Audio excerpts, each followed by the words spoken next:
ভাইরা ধীরস্থির ভাবে কোরআন তেলাওয়াত করুন, তাড়াহুড়ো করে নয়।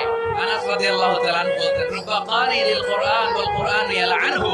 কোরআনের অনেক কারি আছে যারা কোরআন পড়ে কিন্তু সওয়াব পায় না, বরং আল্লাহর কোরআন তার বিরুদ্ধে আল্লাহর দরবারে নালিশ করে আর লানত করতে থাকে। আমরা কি ওইরকম কোরআনের তেলাওয়াতকারী হতে চাই? না, ধীরস্থির ভাবে ওরাতিলিল কোরআন তারতিলা, তারতিলের সাথে পড়বেন। বিষ্ণু ইসলাম কানা ইয়ামুদ্দু সাওতাহু মাদ্দান, টেনে টেনে পড়তেন।